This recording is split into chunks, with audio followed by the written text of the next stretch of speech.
Australia, it's my backyard, our everyday playground, and I can't help but want to explore every single inch of it. Now, as a real sucker for adventure, I'm going to show you some of my favourite things to do and places to see throughout my action-packed and well-documented diary.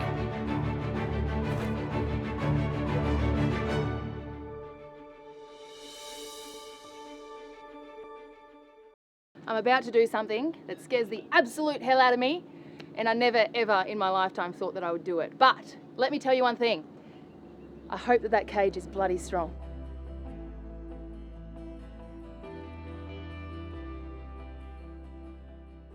What kind of shark are we expecting to see today? Hopefully tiger sharks. They're really aggressive, aren't they? Yeah, pretty much. Let's get into it before I chicken out. Once you're inside, the handle's around the back. Just hang on to that. Don't Yep. put your fingers through the actual outsides of the cage, the sides. So one hand on the float, one hand on the handrail. Take a breath and go down so your feet are on the bottom of the cage. Yeah. And basically look out from there. Your best to probably go down further, like go right under, and you look up and you'll see them that way. So go down the bottom. Yep. So when you go in, I'll hold one hand, take a step onto that step there, then grab out to the side instead of the front here. So grab out that side, so that's not gonna, that'll be up against the marlin board. Yeah. If I put my hands on the thing, I'll probably lose a digit. Is that what you're saying? Probably a good chance. Okay. Yeah. So don't do that. Don't do that, everybody. So hands on the floats. Just a bit tight.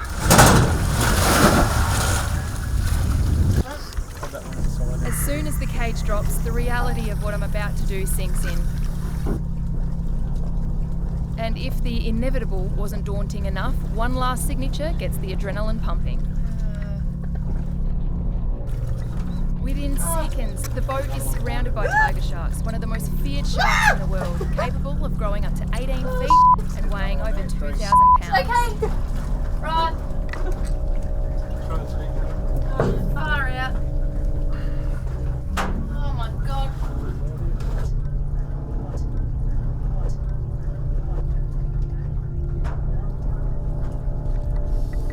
Far out.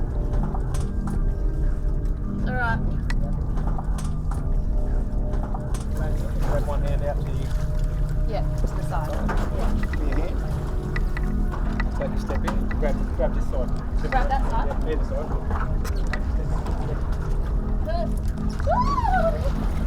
Oh my God!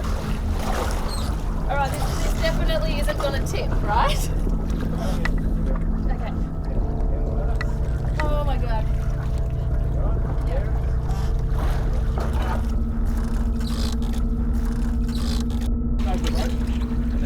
Where am I going?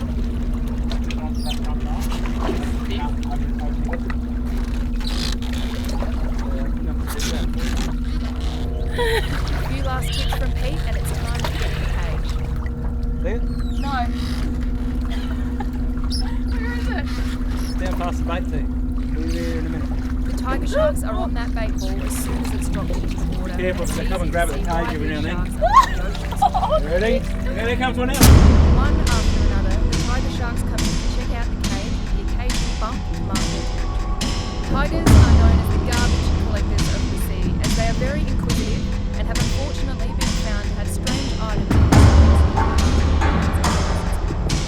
The tiger shark's teeth are designed to slice through just about anything. One of its favourite medical items is the sea turkey, which shows you just how delicate tigers can be. Mix that with the sheer power of these amazing creatures, and it's easy to see why they are so widely feared around the world. But it must be remembered that when you go into them, you're in their natural habitat. It's up to us to fit in and resolve them, mistaking them for anything but curiosity as the reason for uncertainty.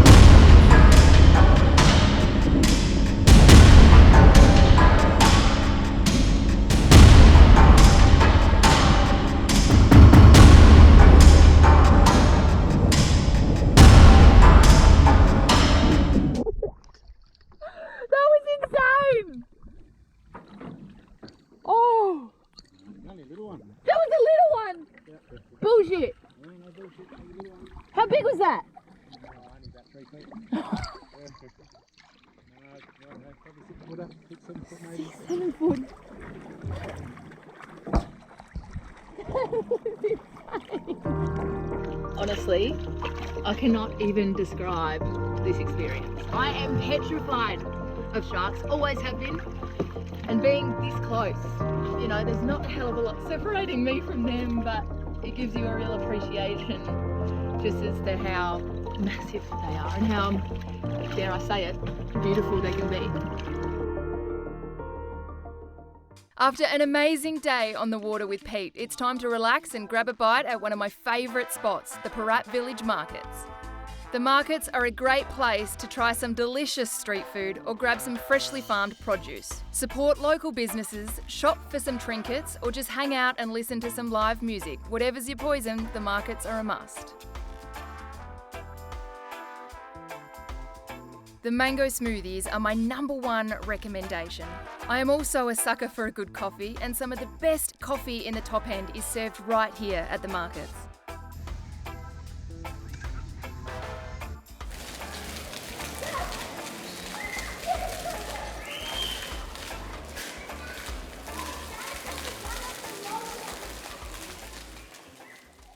We've just arrived in Leaders Creek, which is approximately 60 kilometres out of Darwin, 30 of that being dirt track. Now Jeff and Pete from Territory Guided Fishing are our guides today, and I've also brought along a good friend of mine, Nick. I've heard he's a pretty handy decky, but we'll see how he goes. The Vernon Islands are part of the Tiwi Islands, and fishing in these waters are permit free.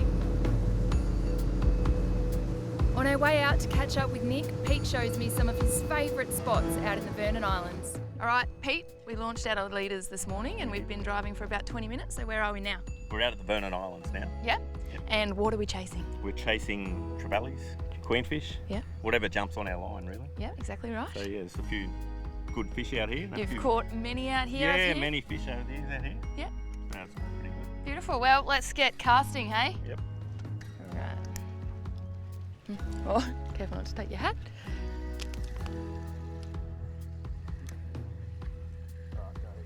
Do you spend much time out here, Pete? I do. I do a lot of fishing out here. Yeah. Mainly in the middle of the year. Yep. When's the best time to come out? It's pretty good all year round. Yep. Just depending on the tides and the weather. Okay. Pretty unique spot. Yep.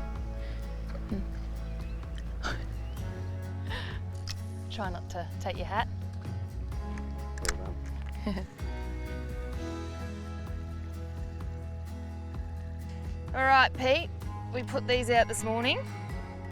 NT mud crabs are an absolute delicacy up here, so if you have the chance to try one while you're up, it's an absolute must and you'll be in for a treat. I'm feeling high.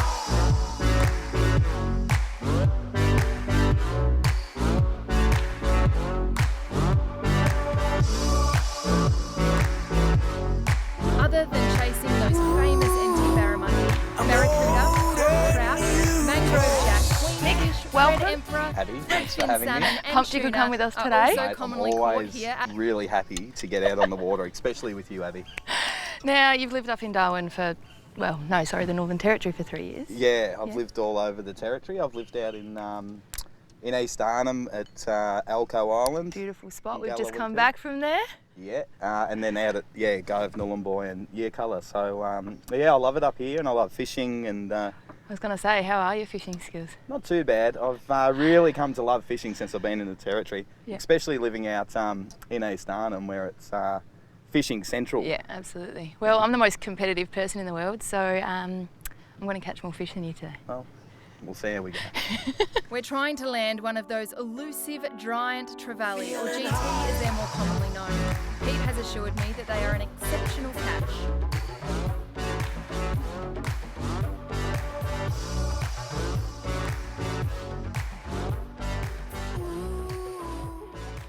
Adelaide girl originally. Yes, Adelaide originally, but have been lucky enough to call this place home for the last 6 years. So came up here with that 12-month mentality of see how we go, and it's one of those places that you never really want to leave. I've done exactly the same thing. I come up here for three years. I'm going on 5. That is such a lie. Sorry.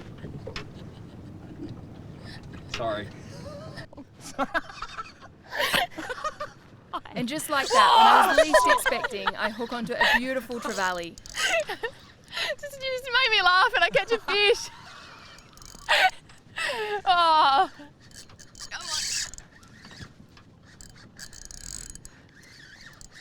Come on. Ooh. Got him. There he is.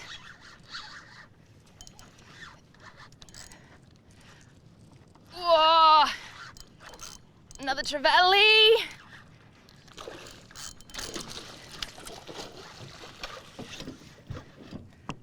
There we go. That's a good size, Abby. Pete, Get him into that. get him into the net. Yeah. Ooh. That's a queenie. Phew. There we go. Beautiful little trevally. Not the most glamorous entrance to the boat as we've seen with the other fish, Abs, but nonetheless, it's still a fish, isn't it? Yeah, now Pete said the trevallies aren't the best of eating, so this little fella might live to fight another day. Off he goes. How good is this? Middle of nowhere, found the top of a reef, jumped on, and we're just gonna have a few casts off here. Pete was out here the other day and spotted a big salty just over the back sunning himself. So it seems like we're not the only ones who know where the good spots are. What type of fish hang around the reef? Well, same, mainly trevally again. Oh, okay. But yeah, all sorts of fish will come in here, depending on what bait fish are around.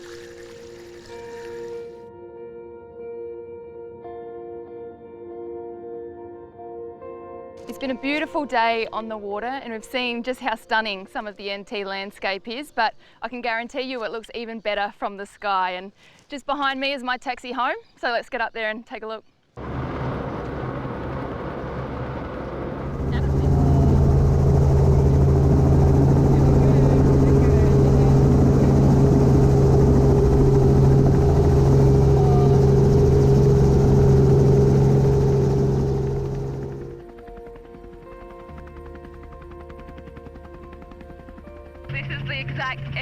That we came to by boat today, and it's pretty special to be able to get up in the air and have a look at it aerially as well. It's the Vernon Islands. It's such a beautiful place. You can also see all through TV Islands over there, so yeah, it's pretty special to get up and have a good look at it in the air too. You feeling all right? A bit nervous or? I actually feel good. Yeah? Yeah, surprisingly. I thought I would be a lot worse, but yeah, as I said, it's pretty special to get out here and have a look at where you've just been, but from the air.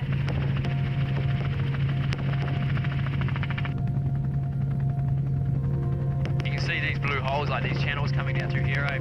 Yeah. So that's what you would have been looking at earlier, those reefs that drop off, Yeah. all through here, and then you just got this channel that's coming down. So most of this through here, what you're looking at, comes right out of water, you know, low tide, all the way out to about here. Yeah. So when you heli fish, where would you normally?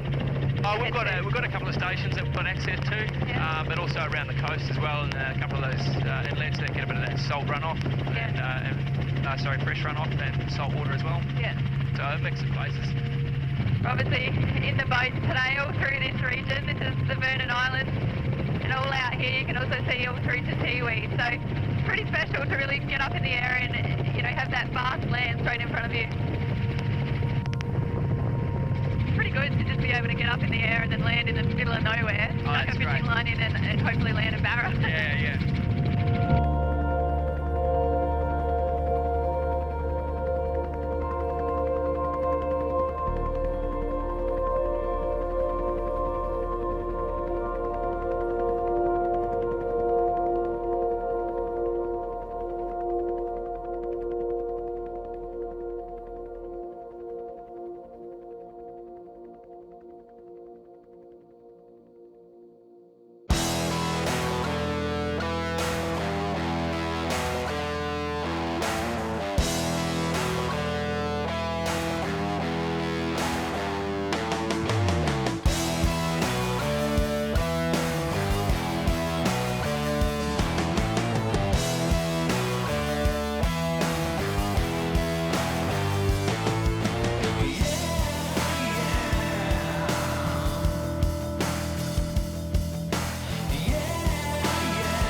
My next stop is about an hour out of Darwin on the Adelaide River, and no trip to Darwin would be complete without seeing some big salties launching themselves out of the water. We have arrived at the Adelaide River, and one of the best ways to experience the wildlife that inhabits the area is with the crew from spectacular Jumping Crocodile Cruises. There's no doubt that crocodiles are a feature of the Northern Territory and populate the waters throughout the top end of Australia. They're beautifully terrifying creatures, and I'm about to get up close and personal with some on the Adelaide River. We're with spectacular Jumping Crocodile Cruises this afternoon, and we're lucky enough to have Travis and Jess taking us out to see what we can find. So let's get going.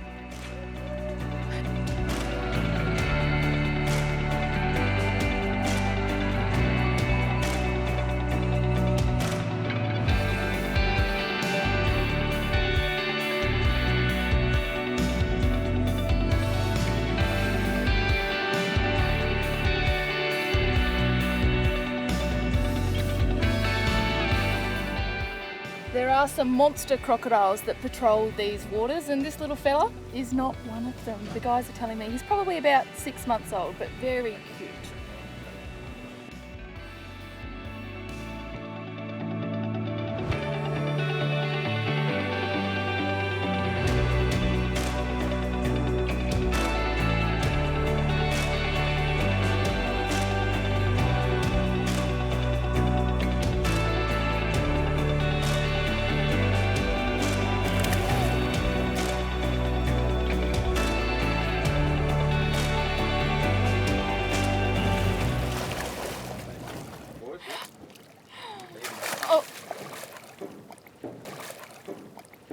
Oh no. Good girl. Of course I can. This guy is called Stumpy. He's about 5 metres, and they call him Stumpy because he's only got one leg. So they're saying if he loses that leg, they're going to have to rename him, maybe to Snake. So good. Come on, Papa. Come on. Good boy. Good. Male saltwater crocodiles are very territorial and will not tolerate any other males in their territory. This often leads to violent fights, which, as you can see on poor Stumpy here, can leave devastating injuries.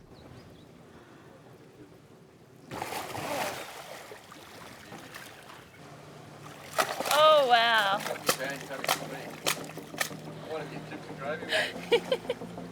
Come on, Trav.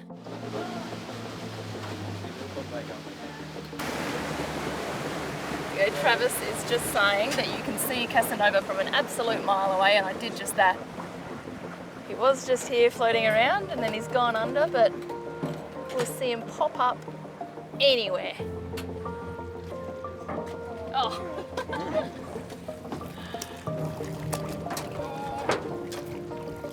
You can't help but want to take photos of these guys, they're just incredible.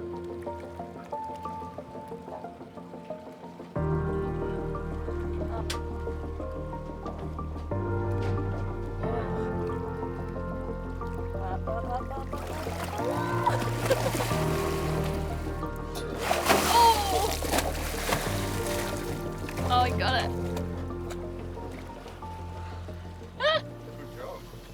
So the reason why the croc's actually laying up on the mud like that, it's absorbing the heat from the sun. Mm-hmm. So those small bumps located on the back of the crocodile is called osteoderms, and I just call it short as the croc solar panel. And that allows the croc to absorb heat because their blood flows just underneath those small bumps, so it's not actually attached to the skeleton. And so as its dark skin absorbs all of that energy, it allows it to stay warm at night. So they're ectothermic, they're not cold-blooded, and that allows them to have the energy to hunt at night when it's cold, and also to do things. If they don't get enough sunlight, they'll be really, really lazy. If they get enough sunlight, they're really, really active. So later on today, she's absorbing heat, and that's going to allow her for when the tide's high. So maybe later on tonight it's going to be a very, very high tide, and she knows that. She'll be up and about tonight. She'll be up and about and hunting in the natural ways at night. If it's a high tide during the day and he knows it's going to be a low tide during the afternoon or midday, he'll go lay up in a spot and he will not come out to us at all. And then he'd lay there till the tide goes out and he's perfectly in that area. Tide's out, so he's got no legs to come. Yeah. So he's got enough energy. Thank you. Slide straight down that hill. What an absolutely incredible experience. The Darwin Cup is one of the highlights of the dry season. I'm excited to be a part of it and to have fun with my friends. I'm feeling high.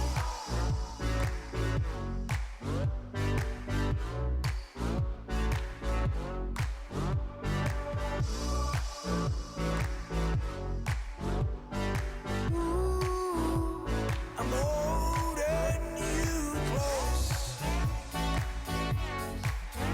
Well, I know, yeah. Well, it goes. I see your eyes. I see your eyes.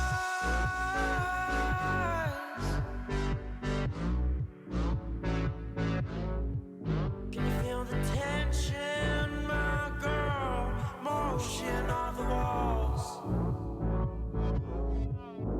Your hands, they shake, but it's not cold. Feeling high. When I wake up next to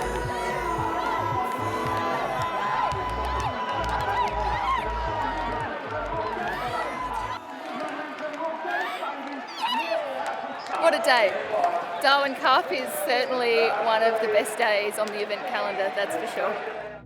After the excitement of the races, what better way to unwind than to sit back, relax and enjoy a scenic sunset cruise, with some champagne of course.